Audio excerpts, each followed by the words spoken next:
ಜಿಲ್ಲೆ ಕನಕಪುರ ತಾಲೂಕು ದೇವರಹಳ್ಳಿ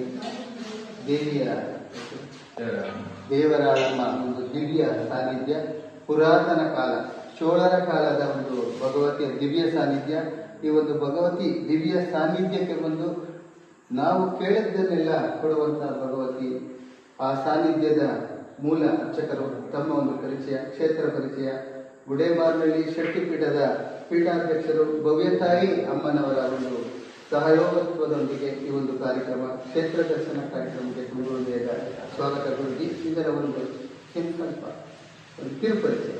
ಅಮ್ಮನವರು ನಾವು ತಿಳಿದಂತೆ 500 ವರ್ಷಗಳ ಹಳೆಯ ಕಾಲದ ಅಮ್ಮನವರು. ನಮ್ಮ ತಾತ, ನಮ್ಮ ಮುತ್ತಾತರ ಕಾಲದಿಂದ ಮಾಡ್ಕೊಂಡು ಬರ್ತಾ ಇರೋದು. ಸೊ ಹಾಗಾಗಿ ನಾವು ಅದನ್ನು ಮುಂದುವರ್ಸ್ಕೊಂಡು ಹೋಗ್ತೀವಿ.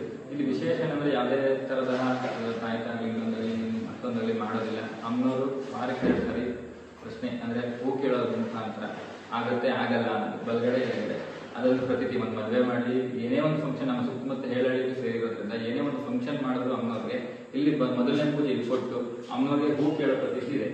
ಅಮ್ಮನವ್ರು ಬಲಗಡೆ ಕೊಟ್ಟರೆ ಅದನ್ನ ಮಾಡ್ತಾರೆ, ಇಲ್ವಾ ಅದ ಕೆಲಸ ಮಾಡೋದಿಲ್ಲ, ಅದೇ ಕಾರಣಕ್ಕೆ ಮಾಡೋದಿಲ್ಲ. ಹಾಗಾಗಿ ಅಮ್ಮನವ್ರು ಹೂ ಕೊಡೋ ಪ್ರತೀತಿ ಇರೋದ್ರಿಂದ ಪ್ರತಿಯೊಂದು ಹಳ್ಳಿಲಿ ಏನೇ ಒಂದು ಫಂಕ್ಷನ್ ಮಾಡಿದ್ರು ಅಮ್ಮನವ್ರ ಮುಖಾಂತರನೇ ಮಾಡೋದು. ಆ ಹಳೆ ಕಾಲದಿಂದ ಬಂದಿರೋ ಪದ್ಧತಿನೂ ಕೂಡ ಅದೇ ಕೂಡ. ಹಂಗಾಗಿ ಅಮ್ಮನವ್ರು ವಿಶೇಷ ಶಕ್ತಿ ಉಳ್ಳವರು. ಅದನ್ನ ನಾವು ಅದನ್ನು ಪಾಲಿಸ್ಕೊಂಡು ಹೋಗ್ತೀವಿ.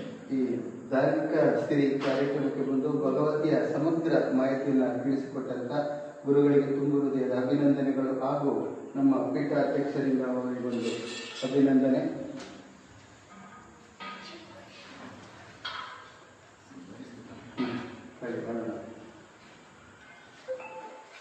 ಹಾಗೆ ಸಕಲವನ್ನ ಭಗವತಿ ಗುರುಜಿಯವರಿಗೆ ಕರುಣಿಸಿ ಭಗವತಿಯ ಸೇವೆ ಮಾಡುವಂಥ ತಾವೇ ಧನ್ಯರು. ನಮಗೂ ಕೂಡ ಭಗವತಿಯ ದರ್ಶನವನ್ನ ಮಾಡಿಸಿದಂಥ ನಮ್ಮ ಹೊಲಮೆಯ ನಡೆದಾಡುವ ದೇವತೆ ಭವ್ಯತಾಯಿ ಅಮ್ಮನವರು, ಶ್ರೀ ಕ್ಷೇತ್ರ ಗುಡೇಮಾರ್ನಳ್ಳಿ ಮಹೇಶ್ವರಿ ಅಮ್ಮನವರ ಶಕ್ತಿಪೀಠದ ಪೀಠಾಧ್ಯಕ್ಷರು, ಅವರ ಒಂದು ಸಹಭಾಗತ್ವದಲ್ಲಿ ಒಂದು ಗುರುಗಳಿಗೆ ಅಭಿನಂದನೆ.